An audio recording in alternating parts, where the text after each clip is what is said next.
Hello everyone, it's time for us to go and take a look at the iPhone 16 and compare it against the Google Pixel 8 and see which particular phone is a better one for you. Now, what's interesting is that Google did change up a lot of things last year when they went ahead and started supporting their phones for a way longer duration of time than before. So when you take a look at something like a Google Pixel 8, that is one of those devices that's probably going to get software support for many, many years now. So that is something that's really nice going on for that type of device, and it makes a lot of sense in my personal opinion to go ahead and buy a device like that. But the iPhone 16 is the latest and greatest from Apple. This is one of those devices that's going to stand the test of time for a long period of time as well. And this is still a very, very good, beautiful phone that I love looking at as well. So when it comes down to it, let's go and see which one is a better one for you. If you want to pick up either one of these phones throughout the whole entire duration of this video, links will be down in the description. You can get them from there and you can help support the channel at the exact same time. Now, starting off with the outside of both these particular devices, with something like the iPhone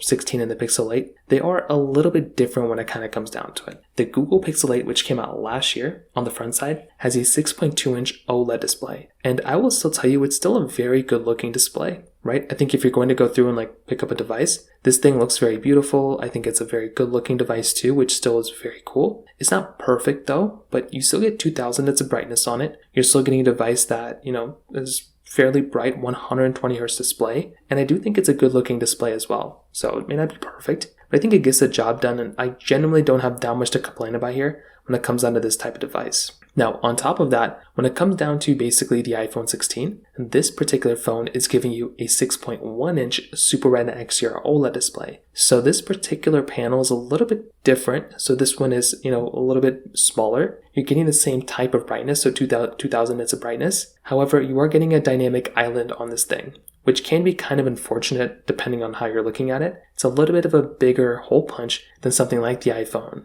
than the Google Pixel 8. So that is kind of a disadvantage there. I don't think it's necessarily the biggest deal in the world, but that is one thing you're definitely going to be noticing if you're going to go through and pick up something like an iPhone 16. And it's also it's a standard 60 Hz display, which that also really isn't that great when compared to the competition. So that kind of covers it up there. They're both giving you, the iPhone 16 is giving you really flat sides, where the Google Pixel 8 is basically giving you standard, a little bit of a flat side, but mostly curved a little bit. On top of that, both these phones still feel and look pretty good, which is still a very, very strong thing to kind of think about. I'd probably say when it comes down to both though, they're both giving you USB Type-C, which is still really nice. You're also still maintaining, like I said before, really good build quality on both. They both feel very premium, which is something I love seeing. So if you're going to go through and pick up a device, you're really not going to feel like one is way worse or necessarily way out of the other one's league, so to speak. So I think this in and of itself is a very important thing to keep in mind there too. They're both giving you glass backs, but this iPhone 16 is a frosted glass back. Dual camera setups on the back of both of them, wireless charging on both. The Pixel 8 does give you reverse wireless charging though, which is actually very nice. The iPhone 16 doesn't have it, and they're both giving you USB Type-C ports on the bottom. So when it comes down to the exterior, I will probably say in a majority of ways, a phone like the iPhone 16 feels a little bit more premium in some ways, but the Pixel 8's display definitely feels a lot better in a majority of ways you can think about than something like the iPhone 16. So from that side, that kind of covers it up there for the most part. Now when it comes down to the price tag, the iPhone 16 is giving you this, $800+ price tag that we have in this type of phone right now. Whereas on the Pixel 8, this phone was expensive when it first came out, but it really isn't that expensive anymore. So this phone is significantly cheaper now compared to what it was before. So this phone is $300 and something right now, which I think is a really big deal to keep in mind. So I think that in and of itself is a very big thing to keep in mind there from that side as well. Now on top of that, some other big things to keep in mind here too. The Google Pixel 8 and the iPhone 16 are both giving you dual camera setups. So between both, you're getting a wide and ultra-wide camera between both, which is something that's really nice to have. So that's something I personally love having. If I'm going to go through and pick up a device, I want to pick up a device that's going to be giving me a better type of experience from the camera side. And between both, you're getting 4K 60 on the front and the back. And I don't really know if there's a massive difference between these two either.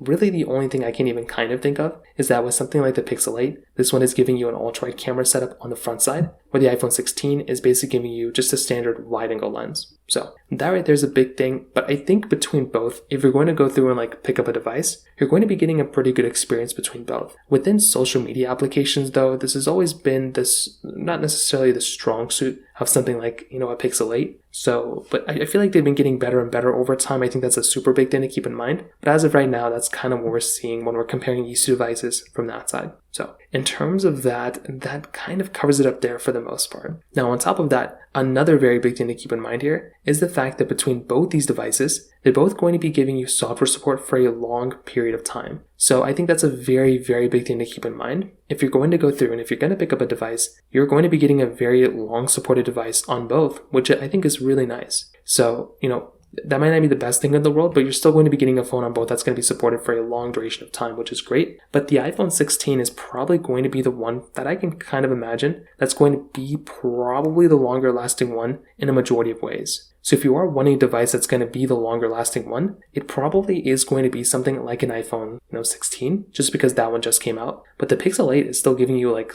many years of software updates, so you really don't even have that much to worry about there when it comes down to that side. So from that side too, that kind of covers it up there. When it comes down to the battery life, one thing that I did notice was that Apple did, give you good battery life on their iPhone 16s. But the Pixel 8's battery size is significantly bigger. That's a 4,575 mAh battery inside of that device versus the iPhone 16 is giving you 3,500. So that is a pretty stark difference. If you are wanting a device that's going to be giving you a longer lasting battery, you could once again make the argument that a device like an iPhone 16 probably isn't going to be lasting as long as the Pixel 9. But I've already done a few battery comparisons and I did notice that a phone like the Pixel 9 or Pixel 8 still gives you pretty good battery life when it comes down to it. So from that side as well, that kind of covers it up there for the most part too. Now, on top of that, another very big thing to keep in mind here is when it comes down to the whole entire performance of these types of devices. So with something like the Google Pixel 8, this phone was giving you that Tensor G3 chipset inside with 8GB of RAM, where something like the Google Pixel or the iPhone 16 is giving you that Apple A18 chipset inside with 8GB of RAM. So definitely a phone like the Google Pixel 8 is going to be giving you, still very good performance, and it still is a really good, beautiful device, which is something I like a lot. It just so happens that a device like a, iPhone 16 might be the better one in some ways, right? You're getting a lot of RAM between both. iPhones tend to be a little bit smoother here and there than some other, counterparts. But I would still say in a lot of ways, if you're going to go through and pick up a phone, something like the Google Pixel 8 is still a very fast performing device. And I genuinely do love having a phone like the Pixel 8 because that is still a very fast and a very, very good performing device for the most part. Again, it's not necessarily perfect, but I think it gets the job done. And if I'm going to look at both, right, I would say that between both these devices, they're both still very good. I don't really have that much to complain about here on either one, but I would probably say that a device like the iPhone 16 might be the one that is better internally in some ways. Whereas on the, iPhone with the Pixel 8, I feel like that's the phone that looks better with a better display. And it's giving me more of a flagship feature, especially with reverse wireless charging, things like fingerprint sensor the display, things like, even the display itself is so nice. So I think the Pixel 8 still feels like more of a flagship, even though it's a year older than the iPhone 16. So that's kind of how I see both these phones kind of comparing. If you have any other thoughts or questions, let me know in the comment section below. Hit the like button, that would mean so much, but definitely hit that subscribe button. More importantly than everything else, I love every single one of you guys. Hopefully I'll catch you guys in the next video. Peace out till then.